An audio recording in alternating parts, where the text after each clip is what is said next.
Hello friends, welcome back to my YouTube channel और आप सभी का चैनल पे एक बार फिर से स्वागत है। दोस्तों, हमने पिछले वीडियो में पास्ट परफेक्ट कंटिन्यूअस टेंस के बारे में सारी जानकारी हासिल की थी।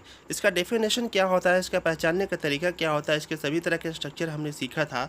तो आज के इस वीडियो में हम लोग सीखेंगे कि पास्ट परफेक्ट कंटिन्यूअस टेंस में हम लोग ट्रांसलेशन कैसे करेंगे। हिंदी से इंग्लिश ट्रांसलेशन का रूल, सभी तरह के नियम्स और सभी तरह के मेथड हम लोग आज सीखेंगे। तो आप लोग कहीं जाइएगा नहीं, आज का वीडियो बहुत ही इंपॉर्टेंट और बहुत ही दिलचस्प होने वाला है। आज मैं आपको सिखाऊंगा कि हम लोग ट्रांसलेशन कैसे करेंगे। तो आइए शुरू करते हैं और सबसे पहले हम लोग अफर्मेटिव सेंटेंस जो होता है उसको कैसे ट्रांसलेट करेंगे ये हम लोग सीखेंगे। तो दोस्तों, आपको याद होगा कि अफर्मेटिव सेंटेंस का स्ट्रक्चर होता है subject plus had been plus verb plus ING plus for या सिंस प्लस टाइम। तो उसी स्ट्रक्चर के बेस पे सारे सेंटेंसेस का ट्रांसलेशन होगा। यहाँ पे मैंने पहला एग्जांपल लिया है कि वह 4 दिनों से खेल रहा था। तो चूंकि पास्ट परफेक्ट कंटिन्यूअस टेंस का जो पहचानने का तरीका है वो है कि उसके लास्ट में रहा था, रही थी, रहे थे लगा हुआ रहता है और उसके साथ ही टाइम का भी जिक्र होता है। तो यहाँ पे भी सेम वही है। और हम लोग ट्रांसलेशन करते हैं तो हम लोग को मुख्य रूप से 2-3 चीज़ों का ध्यान देना होता है। सबसे पहले तो हम लोग को ध्यान देना होता है कि इसमें वर्ब क्या है। तो यहाँ पे वर्ब हो गया है खेलना, और उसके बाद हम लोग ध्यान देते हैं कि सब्जेक्ट क्या है। तो सब्जेक्ट यहाँ पे वह है। तो सब्जेक्ट को हमें इसलिए ध्यान देना पड़ता है कि सब्जेक्ट के हिसाब से हमें हेल्पिंग वर्ब का चयन करना पड़ता है। लेकिन चूंकि यहाँ पे पास्ट टेंस है तो पास्ट परफेक्ट कंटिन्यूअस टेंस में सारे हेल्पिंग वर्ब के रूप में यूज किया जाता है हैड बीन का। तो यहाँ पे कोई कन्फ्यूज़न नहीं है। अब हम लोग कैसे ट्रांसलेट करेंगे ये सीखते हैं। तो सबसे पहले हम लोग सब्जेक्ट का ट्रांसलेशन कर लेंगे। तो सब्जेक्ट है यहाँ पे वह, तो वह की अंग्रेजी होती ही हमने लिख दिया। उसके बाद हमें लगाना है हैड बीन, क्योंकि यहाँ पे हेल्पिंग वर्ब के रूप में पास्ट परफेक्ट कंटिन्यूअस टेंस में हैड बीन का यूज किया जाता है। तो हम लोग हैड बीन यहाँ पे लगा दिए। उसके बाद वर्ब प्लस आईएनजी, तो वर्ब यहाँ खेलना है, खेलना की अंग्रेजी होती है प्ले, और हमने आईएनजी लगा दिया तो क्या हो गया प्लेइंग। इस तरह से अब हम लोग देखेंगे कि टाइम। तो टाइम में हमें मुख्य रूप से 2 चीज़ें देखनी रहती है कि ये पीरियड ऑफ टाइम है या पॉइंट ऑफ टाइम है। तो पीरियड ऑफ टाइम के लिए हमें 4 लगाना होता है और पॉइंट ऑफ टाइम के लिए सिंस लगाना होता है। ये हमने आपको पहले की वीडियो में आपको बताया हुआ है। तो एक बार फिर से आपको बता देता हूँ, आपको दोबारा से रिमाइंड हो जाएगा। तो यहाँ पर चूँकि 4 दिनों की बात हो रही है तो 4 दिनों का मतलब हो गया पीरियड ऑफ टाइम, क्योंकि यहाँ पर ड्यूरेशन है, अंतराल है। तो इसके पहले 4 का प्रयोग किया जाएगा। तो यहाँ हमने 4 लिख दिया। और 4 दिनों की अंग्रेजी होगी 4 डेज। आप सबको पता है 4 की अंग्रेजी होती 4 और दिनों की अंग्रेजी होगी डेज, क्योंकि ये प्लूरल नंबर है। तो हमने सबसे लास्ट में 4 डेज लिख दिया। इस तरह से ट्रांसलेशन हमारा हो गया he had been playing for 4 days. एक और एग्जाम्पल पे हम लोग चर्चा करते हैं, मैं पिछले रविवार से सो रहा था। तो यहाँ पे सब्जेक्ट क्या है, मैं है। वर्ब क्या है, सो रहा था यानी कि सोना। सोना यहाँ पे वर्ब है। और हम लोग क्या देख लेंगे यहाँ पे कि टाइम क्या है, पॉइंट ऑफ टाइम है या पीरियड ऑफ टाइम है।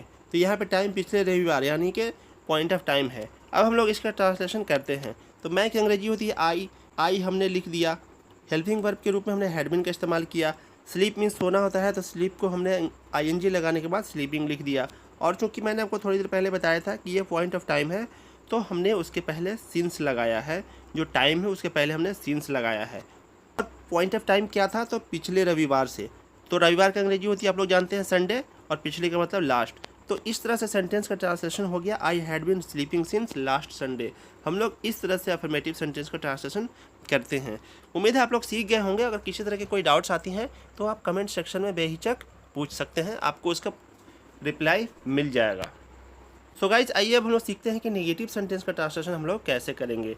नेगेटिव सेंटेंस का मतलब होता है नकारात्मक वाक्य जिसमें ना, नहीं, कभी नहीं, इस तरह के भाव होते हैं। तो यहाँ पे पहला एग्जाम्पल मैंने लिया है, तुम 2 सालों से नहीं लिख रहे थे।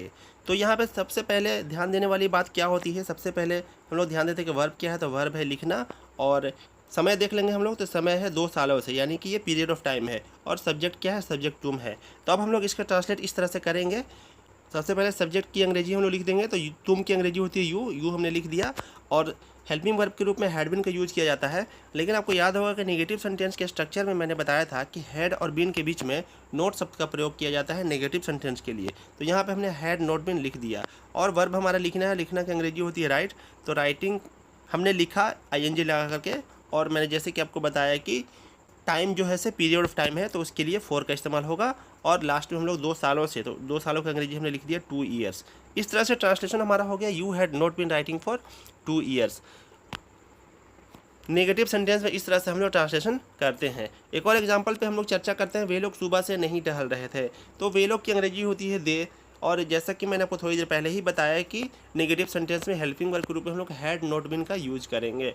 तो उसके बाद हम लोग सब्जेक्ट के बाद हैड नॉट बीन लगाएंगे। टहलना का अंग्रेजी थी वॉक, तो वॉक के साथ हमने आईएनजी लगा के वॉकिंग लिख दिया। और चूँकि सुबह से क्या है, तो पीरियड ऑफ टाइम नहीं है, पॉइंट ऑफ टाइम है, तो उसके पहले सिंस का प्रयोग होगा। और सुबह की अंग्रेजी होती है मॉर्निंग, तो लास्ट में हमने मॉर्निंग को लिख दिया। इस तरह से सेंटेंस का ट्रांसलेशन हो गया, they had not been walking since morning. तो दोस्तों उम्मीद है आप लोग समझ गए होंगे अफर्मेटिव सेंटेंस और नेगेटिव सेंटेंस का ट्रांसलेशन कैसे किया जाता है। अफर्मेटिव का तो आसान है, लेकिन नेगेटिव सेंटेंस के लिए थोड़ा सा हमको ध्यान देना पड़ता है। हैड और बीन के बीच में नॉट शब्द का प्रयोग करते हैं नेगेटिव के लिए। यही इसका ट्रांसलेशन करने का कॉन्सेप्ट है। उम्मीद है आप लोगों को समझ में आ गई होगी। अगर किसी तरह की दुविधा, किसी तरह की कोई भी डाउट्स आते हैं, कोई भी सवाल आपके मन में आते हैं, तो आप बेहिचक कमेंट सेक्शन में पूछ सकते हैं, आपको उसका रिप्लाई मिल जाएगा। दोस्तों आपको वीडियो कैसा लगा बताइएगा ज़रूर, और अगर आपको वीडियो अच्छा लगा तो आप एक प्यारा सा कमेंट कर दीजिएगा, वीडियो को लाइक कीजिए, शेयर कीजिए अपने दोस्तों के साथ, और सब्सक्राइब करना नहीं भूलें। आपके सब्सक्राइब करने से, आपके लाइक, शेयर और कमेंट करने से हमें काफ़ी मोटिवेशन मिलती है। मिलते हैं दोस्तों नेक्स्ट वीडियो में, तब तक के लिए धन्यवाद। जय हिंद।